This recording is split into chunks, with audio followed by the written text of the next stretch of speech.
I remember watching my father raise the pistol to my mother's head. She pleaded with him to put the gun down, but he ignored her. When she bolted toward the door, he followed close behind, and once outside, he fired one single shot. I was 12. I remember this moment frame by frame. I remember feeling numb. I remember feeling alone. Thank God the bullet missed her, but my family would never be the same. I would never be the same. I didn't know then all the ways that my parents' on-again, off-again relationship would impact me, but I knew I didn't want to love like theirs. My story would be different. Years later, when I met you, I fell madly in love. Our connection was undeniable. It was as if you had been handpicked just for me. I thought we'd be together forever. But we struggled with some of the same issues my parents had, and after nearly 9 years together, we called it quits. We had Sekou then. He was only 3. Though he was too young to really understand what was going on, he was old enough to know that Mommy and Daddy weren't going to be living in the same house anymore. Our breakup hit me really hard.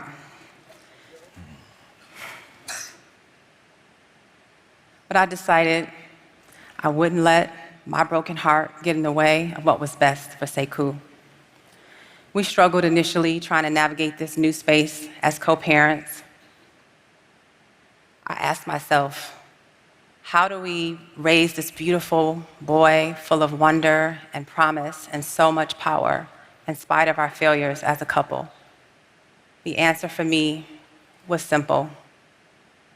I could either choose fear of being alone, fear of the unknown, or choose love. And I chose love. That means seeing the good in you as a father. It means seeing the good in you as a father and not your missteps as a partner. It means putting Sekou first every time, even if it means I don't get my way. I know my parents went back and forth trying to work things out for my brother and I's sake. Though I appreciate their effort, I wish they hadn't. I saw too much. I heard too much. I knew I didn't want that to be Sekou's story. I wanted Sekou to know what it was like to see 2 parents who got along, 2 parents who worked together as a team. I wanted him to know what love looks like in its truest form. Love is patient. Love is kind. Love does not anger easily, keeps no wrongs. Love always protects, always trusts, always hopes, always perseveres. It's 1983. I was 11 years old. I remember being in the basement with my father in our home on the east side of Detroit. I watched him stuff albums into the blue and orange milk crates as tears streamed from his eyes. Just before that, my mother and I, him and my mother, had just sat me and my siblings down and told us that they were calling it quits. 30 years later, I found myself with tears in my eyes as I put back my belongings in our home. Ebony and I met while I was serving a 19-year prison sentence. For 4 years, we used letters, phone calls, and visits to build what we imagined to be an unshakable bond. We fought the system together, and we thought that we would be able to right the wrongs of our parents. She was a poet, I was a writer. She was gorgeous with a PhD. I was handsome with a GED. But we built something magical. We built something that we thought would endure. But unfortunately, Our relationship became unhinged when I was released from prison. Post-traumatic stress syndrome, trauma from prior to going to prison,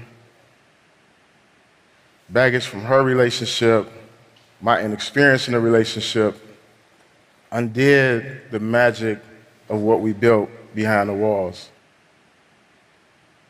Centered in all of that was our beautiful boy. I remember when we first brought Sekou home. It was so exciting, it was amazing. We worked together, we collaborated, we supported each other. You took the night shift, I took the morning shift. And it was going amazing. And then it all changed. It changed the morning that you came in really excited. You was like, hey, I'm going back to work. Aren't you excited? And I was like, yes, I am ecstatic right now. I could not be more delighted. But inside, I was really afraid. But I couldn't tell you that. So instead, I said, hey, go off and have a wonderful day. And you left, and I was left with Sekou. What I understand now about that moment is that we were fostering the trust that's necessary for parents to coexist, and that you were trusting me with our most precious gift, and that you were building the foundation and the blocks for what's important for this portal we call parenthood. Knowing how our parents' breakups impacted us, we were really sensitive about how our breakup would impact Sekou. We struggled, but we found our way. And let Sekou tell it, we're the best parents in the world. I love that he sees us that way.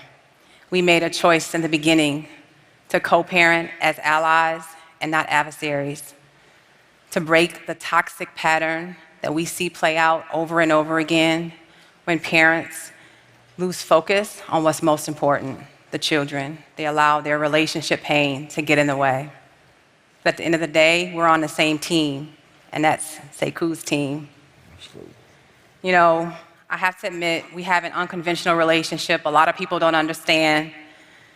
We're not perfect as parents or people, but we honor each other's role in Sekou's life. We allow him to do things that our parents would never allow us to do. We don't allow our fears to put limits on him. We nurture his natural curiosity about the universe and his relationship to the world. Remember that time when we were coming in from a long day of work and Sekou found a puddle outside, a puddle of mud, mind you, had a brand new fresh outfit on, Levi's from head to toe, and he found this puddle of mud and he reached for it and he wanted to touch the muddy earth, and we allowed him to do that.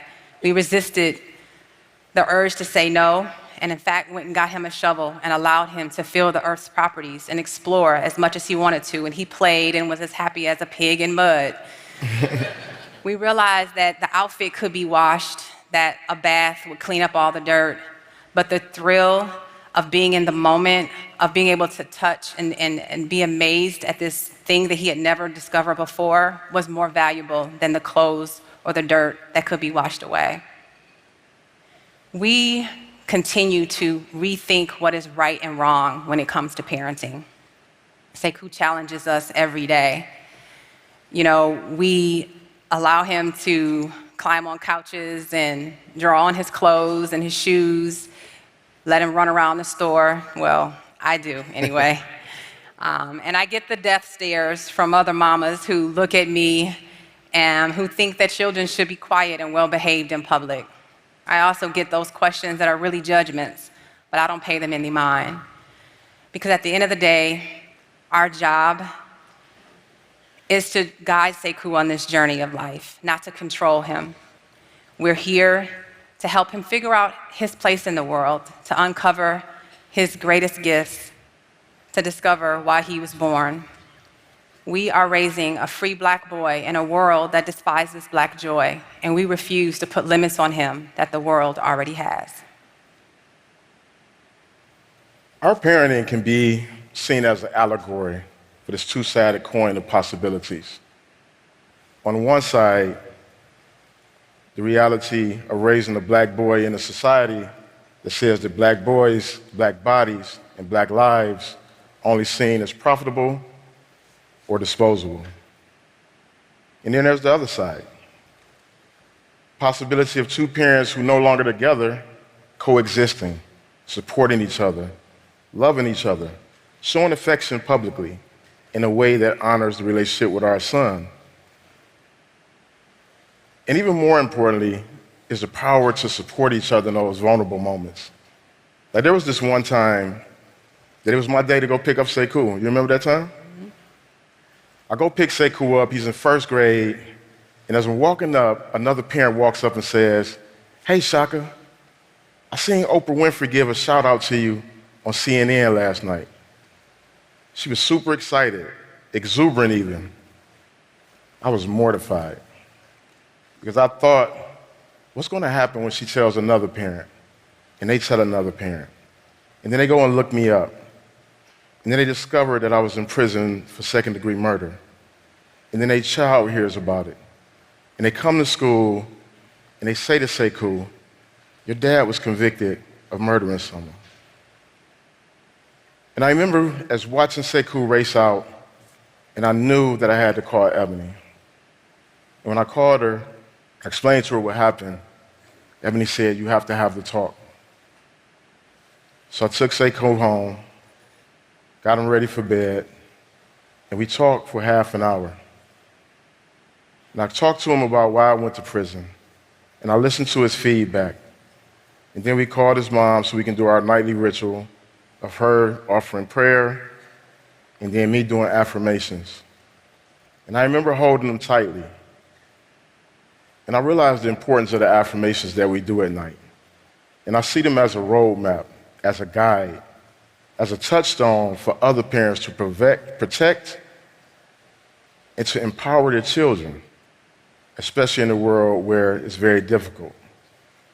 For us, co-parenting is so much more than scheduling pick-up and drop-off, play dates, deciding what he's going to wear, what he's going to eat. For us, it's about helping each other carry the weight, unpack the load, and to show up in the world in a way that honors the beauty of our son. And it's for these reasons that we do affirmations. We never thought we'd be here, but here we are. And we hope that the way that we show up for Sekou and for each other is a model of what successful co-parenting can look like. We'd like to bring you all in to this nightly ritual of affirmations that Shaka does with Sekou every night at bedtime. Hey.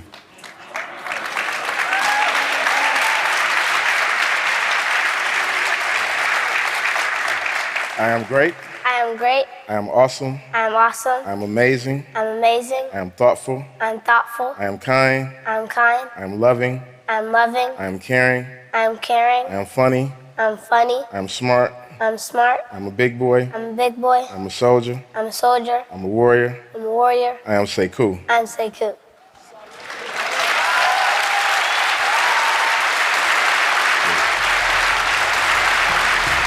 Good job, babe.